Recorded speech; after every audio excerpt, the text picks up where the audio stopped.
Fate and destiny are concepts most likely confined to the Greek chorus of Sophoclean tragedy or the poetic rambling of Shakespearean soliloquy. However, even in this, the 20th century, they still make themselves known, sometimes under the most interesting of circumstances. Mrs. Edna Curtis, wife of Arthur, was blessed with one angelic daughter and a lovely Victorian home just minutes from both the local shopping mall and the Hiawatha Golf and Country Club, where she spent a great deal of her free time. There was, however, trouble in paradise. You see, Edna was insane, and she wanted Arthur dead. To this end, she injected a lethal mixture of Varsol and floor disinfectant into one of Arthur's Joe Louis chocolate cream cakes. The unexpected result was an extra 15 minutes in the bathroom and a complimentary box of cakes from the manufacturer, along with their sincerest apologies. Edna next stepped to the plate and lovingly bludgeoned Arthur 34 times with a baseball bat as he slept. Arthur awoke the next morning with a severe sprain in his neck, which he swore he got from work. What he ended up getting from work was $2,000 in compensation and a 2-month vacation. Edna then decided that if she could not end her husband's life, she would end her own. And on Thursday, September 23rd, 1987, Edna Curtis leapt from the third-story window of her Victorian home. By definition, destiny is the predetermined course of events. However, even she could not have predicted Arthur walking up the driveway as she soared helplessly through the air. Edna Curtis landed feet first on top of his head, snapping his neck in two. Destiny 1, probability 0.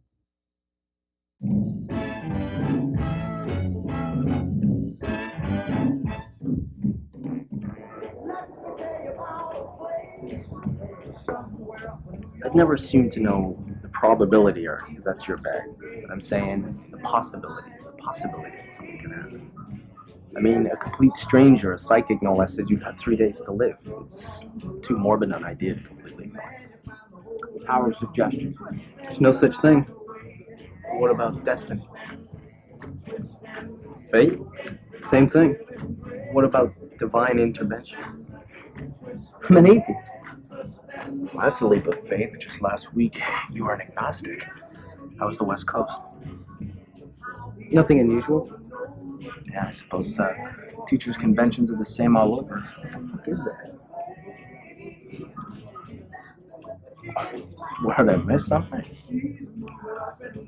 While he was there, some psychic told him he's gonna kick in 3 days. Time is never ending. You, Mr. Hickey, are not. Your time will expire. Death in 3 sunsets. $32.50 cash or charge. You got scammed. $32.50 on the Visa. Definitely got scammed. Not if it's true. What, saying I bought my death for $30? If you did, you were smart enough to bill it on your Visa. I mean, presuming that 3 sunsets translates into 3 days, you're not going to be around to pay it. And what if I am still alive? Well, if for some mysterious reason you're still alive by Wednesday morning, you take your receipt to get your money back. So, what do you think the chances of survival are? Our ability to predict possible solutions for complex world systems is very small, so we must therefore adhere to the theory of probability. That is, through numerical evidence, we may measure the chance that a foreseen event will actually occur. In any experiment, there are certain possible outcomes that... Sir, if we're supposed to believe that chance is the unpredictable element, can we use this definition to explain unproven phenomena like fate and coincidence? Well, coincidence is exactly that. As to fate, if you're asking me whether or not our destinies are dictated by some mythic blueprint, I'd have to say prove it. See this? Symmetrical, right? For all intents and purposes. Now, if I toss it into the air, the odds it lands heads is going to be the exact same as it lands tails, right? You know why? Because there's only one of 2 possible things it can do every time. There's no margin for error. And what, the coin's going to land on its edge, Terry? Now see, the psychic can make a pretty good prediction about it because there's only limited options. It's either heads or it's tails. But to predict all the factors that affect a person's life. Shit, she really got to you, didn't she? You know, if you're interested, I know this guy. Look, Terry, I don't want to spend any more time or energy thinking about this. You consider it extracurricular. I mean, you can be skeptical and curious. All right, who is this guy? His name's Frank Salerno. He's got a master's in classical philosophy. Is he on the level? I think his head's on straight. I mean, he's a little eccentric, but he works as a projectionist down at the Majestic. But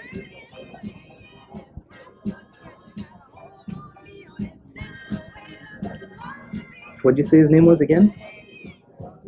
Jock Turner, the guy who did Cat People, and I Walked with a Zombie. You see him? Anyway, Dana Andrews plays this American psychologist who gets asked by Peggy Cummins to look into her father's death. There's also this mysterious guy, the Dr. Carswell, who's real big on the occult. You know, black magic, whatever. Now, Peggy's father had been threatened by this Carswell guy, so he's a suspect in the murder. And on top of that, he predicts that Dana Andrews is going to die in the next 4 days.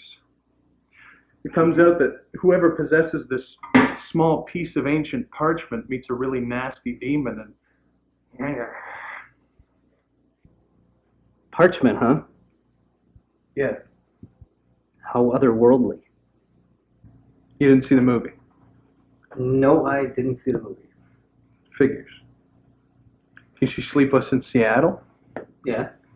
Figures. You like it? Yeah? Figures. Seems people don't want to believe in fate when it means something bad's going to happen to them. When those fucking heart-shaped lights in the high-rise next door tell you true love's right around the corner, it's happy time. You know, I thought you'd have a better explanation for me than bombing off some B-movie plot. I mean, Terry told me you studied Greek philosophy. You know, fate. You're a mathematician. So why are you so concerned with fate and destiny? Because they could be affecting my life.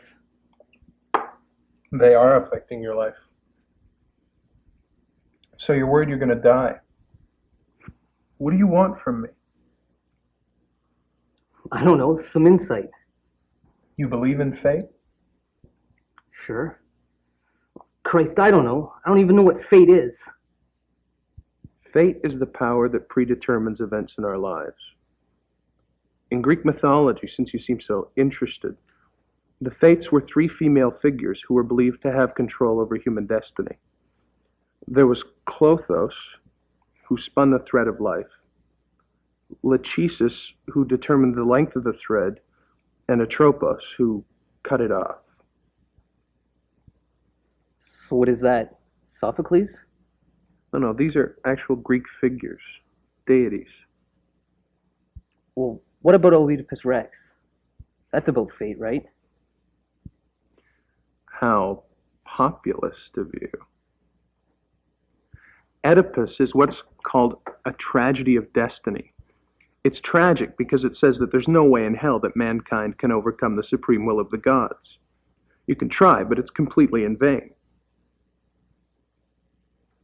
And you believe in all this. I don't know, man. Sounds like bullshit to me. It's terrible when the one who does the judging judges things all wrong. That's Sophocles. So what you're saying is there's no escape. Mortal man must always look to his ending. That's Sophocles too. I don't get it. But Greek philosophy teaches, or taught, a submission to the divine will of the gods, and a realization of your own impotence as a human being. If any man has no fear of justice, no reverence for the temples of the gods, let a rough doom tear him down. But if I'm strong enough, I can overcome this. It's doubtful, Why? because you have no reverence. So what do I do? We've got 2 options. Either you can forget this conversation ever happened and go on with the rest of your life, or you can lock yourself in your basement and try and wait it out. I'd give you a free pass to the show tonight, but I'm sure there's less frivolous things you'd rather be doing with your few remaining hours.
Hi, near 12. Just a traffic note. Hello? Stop starts and 10 callers have been calling us, telling Hello? us an accident westbound Gardner by the Humboldt. Hello? To avoid that area, do so.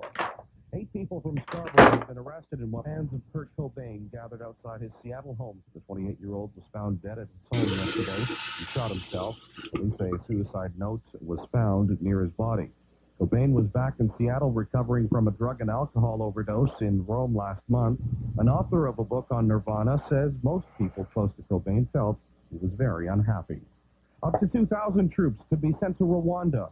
Secretary General Boutros Ghali says the soldiers will be sent if it becomes necessary to evacuate UN staff and other personnel. Ghali says security in Rwanda's capital appears to be improving, but is still far from good. The fire was Friday. Looking for a new prime minister in Japan. Hello?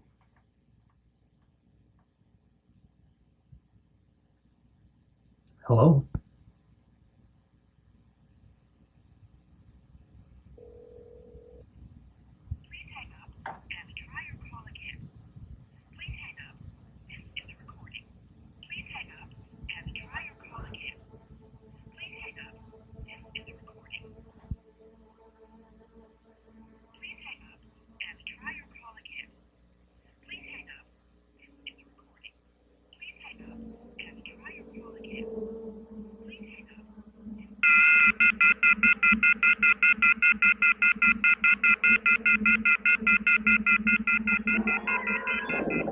You're traveling through another dimension.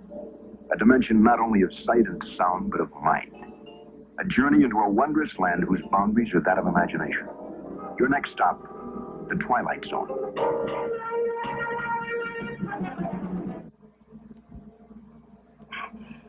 And even if I could call the doctor somehow, I couldn't take a chance and let him in. Don't you see? He might be him. Him? Mr. Death. I know he's out there. He's trying to get in. He comes to the door and knocks. He begs me to let him in. He knows I'm on to him. Mr. Death. Is this a person? Like you or me?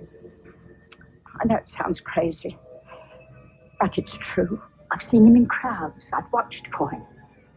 Every time someone I knew died, he was there. Once he was a young soldier, a salesman, a taxi driver, someone you wouldn't notice unless you were watching. If I don't live like this, I won't live at all. If I don't watch out, if I let down even for a moment, he'll get in.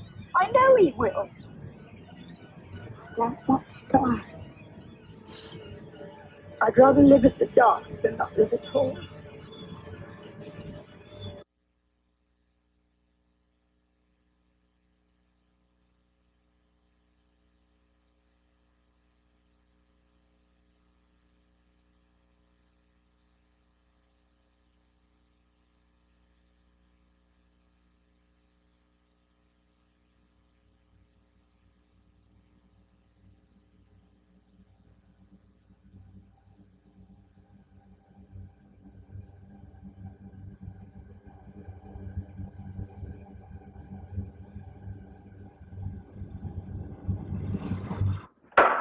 I apologize for my late arrival. Where the hell is everyone? They implemented the 10-minute rule. The what? The 10-minute rule, where if the prof doesn't show up after 10 minutes, you're allowed to leave. Oh, that still work? Anyway, you'll have to forgive me if I seem a bit distracted today. I didn't get much sleep last night. In a way, I suppose it even relates.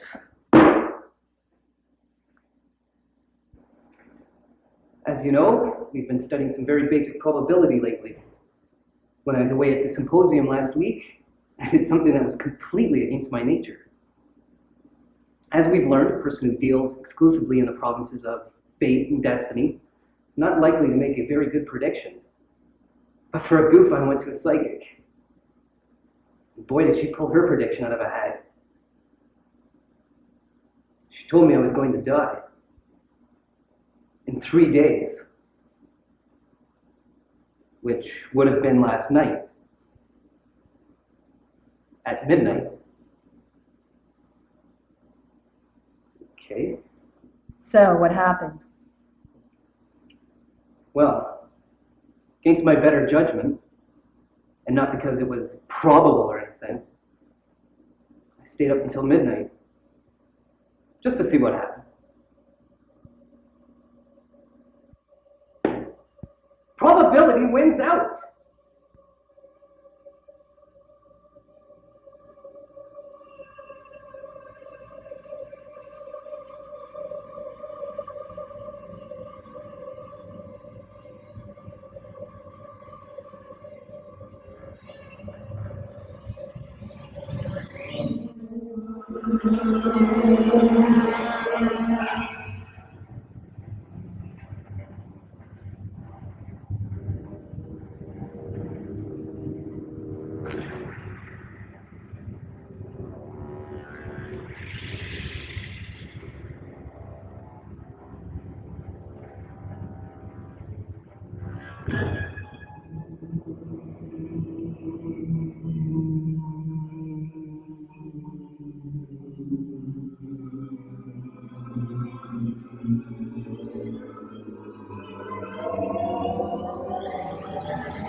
You see, no shock,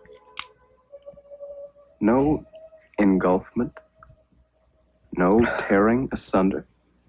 What you feared would come like an explosion is like a whisper.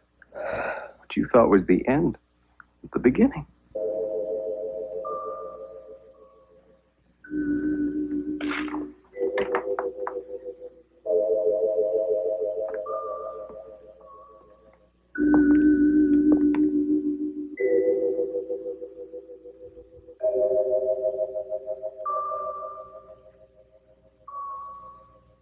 There was an old woman who lived in a room, and like all of us was frightened of the dark, but who discovered in a minute last fragment of her life that there was nothing in the dark that wasn't there when the lights were on. Object lesson for the more frightened amongst us, in or out of the Twilight Zone.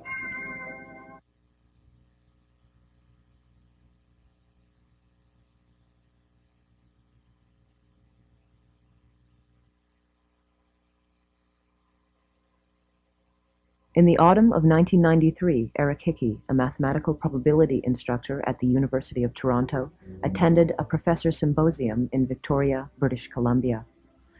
While there, he did something completely against his nature. He visited a psychic. It was a decision he would come to regret. Not only did she charge him $32.50, a slap in the face at the best of times, she also predicted his death in 3 sunsets. For the next 3 days, Eric second-guessed himself to death, battling his better judgment with the frightening left-field prediction. He finally locked himself in his basement to minimize the probability that some harm might come to him from the outside world. And he waited. Eric was vindicated. His assumption that probability was in his favor was correct. However, he neglected to remember that the psychic who had made the prediction did so 3 time zones away.